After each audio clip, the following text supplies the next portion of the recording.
Good morning, students. Today's topic is simple screw jack in simple machines. This is important for SBT examinations, and this question is asked in SBT 2017 and 2018. So, today we discussed construction and working of simple screw jack. So, first of all, what is screw jack? Screw jack is a simple machine and it is used to lift a heavy loads by applying a smaller effort. So, construction of simple screw jack क्या है, इसको यहाँ पे हम लोग देखते हैं. Now, the unit consists of a base which is in the shape of frustum of a hollow कोन. इस इकाई में एक आधार होता है जो एक हॉलो कोन या कह सकते हैं कि खोखले शंकु के फ्रेम के आकार में होता है. दैट इज खोखले शंकु का एक फ्रस्ट्रम होता है जो कि यहाँ पे एक एज ए बेस यहाँ पे वर्क करता है. Now the frustum has a hole which is threaded to receive a square threaded screw. That means frustum में एक होल होता है जिसे एक मजबूत स्क्वायर थ्रेडेड स्क्रू प्राप्त करने के लिए इसमें इसको पिरोया जाता है. So square threaded screw is fitted in a nut. जैसा कि यहाँ फिगर में दिखाया गया है, स्क्वायर थ्रेड को नट द्वारा फिटेड किया गया है, नट में फिट किया गया है, which forms the body of the screw jack. और स्क्वायर थ्रेडेड स्क्रू को एक नट में फिट किया जाता है जो स्क्रू जैक के बॉडी को बनाता है, मीन्स इसके बॉडी को ये डेवलप करता है. Now a collar is fitted on to the top of the screw in such a manner that the screw can rotate freely in it. That is, एक कॉलर या सो कह सकते हैं कि स्क्रू हेड को स्क्रू के सीट्स पर यानी इसको टॉप पर इस तरह से फिट किया जाता है कि स्क्रू उसमें फ्रीली घूम सके, स्वतंत्र रूप से उसमें रोटेट कर सके. So the load to be raised or lowered is placed on the top of the collar. यहाँ पे लोड को हम लोग कॉलर के ऊपर यहाँ पे रखा जाता है. Now, a lever or handle, often called Tommy bar, can be inserted into a hole provided in the collar.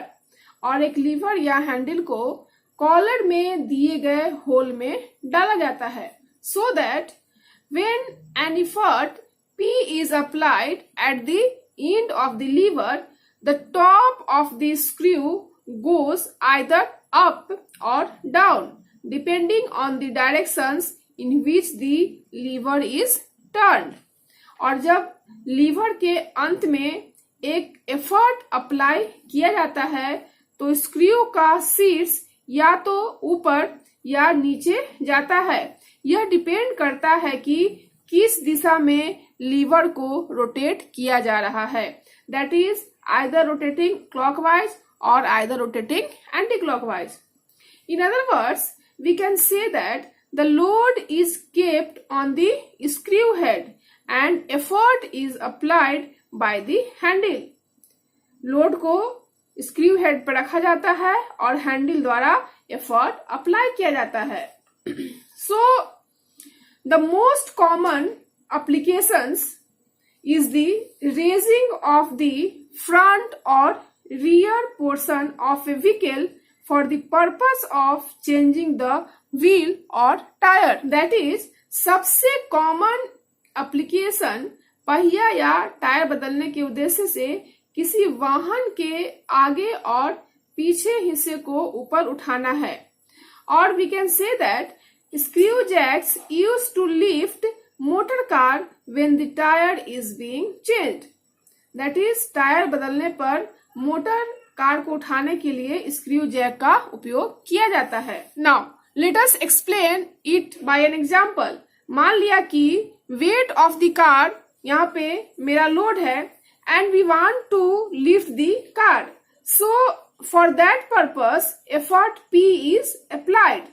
And मान लिया कि जब हैंडल को यहाँ पे हम लोग रोटेट करते हैं तो स्क्रू व्हील टर्न, एंड मान लिया कि स्क्रू रोटेट होकर ऊपर की ओर जाता है, तो इस केस में लोड लिफ्ट होता है, that is car to be lift up. And when handle rotates in opposite directions, that is screw thread rotates in opposite directions and moves downward, then in this case load moves downward, that is car is falling down। that is जब handle को विपरीत दिशा में rotate करते हैं तो screw thread भी opposite directions में rotate होता है और यह नीचे की ओर मूव करता है। तो इस केस में मेरा लोड जो होता है वो फॉल होता है, that is car is falling down। So when one revolution is given to the handle, या कह सकते हैं कि in one revolution of the handle screw rotates by 1 revolutions, hence distance moved by the effort in 1 revolutions of screw is equal to कितना हो जाएगा 2 pi into capital L, where capital L equal to length of lever arm or handle from the center of the screw, जैसा कि यहाँ पे figure में दिखाया गया है। Now distance moved by the load, इस केस में क्या होगा?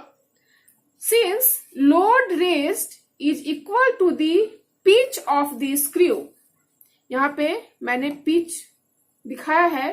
पिच क्या होता है, या कह सकते हैं कि पिच ऑफ द थ्रेड या पिच ऑफ द स्क्रू क्या होता है? Pitch is the centre to centre distance between 2 consecutive threads. 2 consecutive threads के सेंटर से सेंटर के बीच का ये डिस्टेंस होता है। So load raised is equal to the pitch of the screw, that is distance through which the load is lifted, equal to क्या हो जाएगा? Pitch of the screw thread. That means distance moved by the load equal to क्या हो जाएगा? P। Here P is the pitch, not effort। Now let W equal to load to be lifted and P equal to effort required to lift the load at the end of the handle or lever। Now we know that velocity ratio is equal to क्या होता है? Distance moved by the effort to the distance moved by the load. यहाँ पे distance moved by the effort मेरा क्या है? 2 pi into L, and distance moved by the load क्या है? P, that is pitch. So that VR is equal to क्या हो जाएगा? 2 pi L divided small p। सो अगर हम यहाँ से मैकेनिकल एडवांटेज कैलकुलेट करना चाहते हैं तो क्या हो जाएगा? Load divided effort, that is W बटा P, एंड इफिशियंसी क्या हो जाएगा? Mechanical advantage divided velocity ratio, that is W बटा P divided 2 pi L divided P। So that efficiency is equal to क्या हो जाएगा? W into P divided P into 2 pi L। Here capital P is equal to effort applied and small p is the pitch of the screw, या कह सकते हैं कि pitch of thread. So the screw jacks works on the same principle on which an inclined plane works. So friends, इस तरह से मैंने आपको यहाँ पे construction and working principle of simple screw jack को एक्सप्लेन किया। In next lecture I will explain numericals based on simple screw jacks. So I hope आपको आज का वीडियो पसंद आया हो। सो वीडियो के पसंद आने पे चैनल को लाइक, शेयर एंड सब्सक्राइब करना ना भूलें। Thank you.